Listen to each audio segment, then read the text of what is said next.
สบายดีเพื่อนๆเอ้ยเนาะอ่า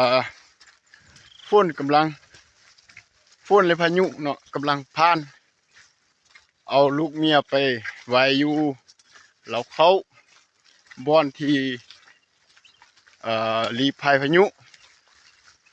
แล้วตัวเองเนาะบ่ได้เลยแข่งฝนไป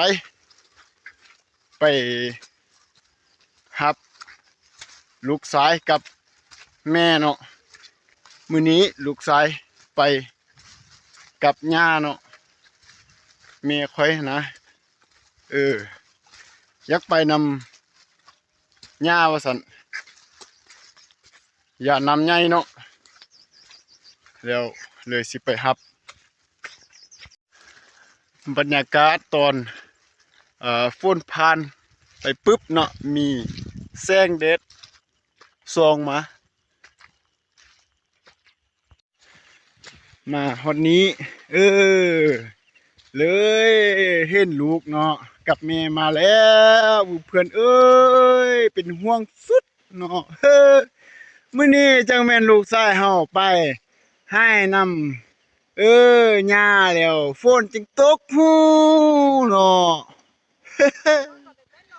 เอไปไปไปละเขียนเด้เขียนเนาะไปเนาะต่อเนาะเออเออเดี๋ยวแล้วเนาะถือว่าปลอดภัย100%แล้ว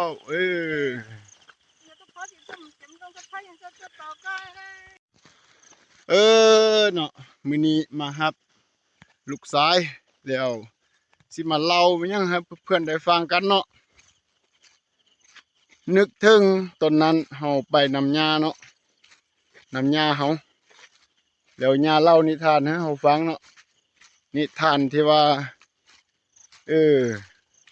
หญ้าเป็นไอเลี้ยงตอนสงครามหั่นนะสุดท้ายนี้ก็ขอให้ทุกคนสุขดีเนาะเฮามันสุขดีเลยให้ทุกคนสุขดีพบกันใหม่บายบายเด้อ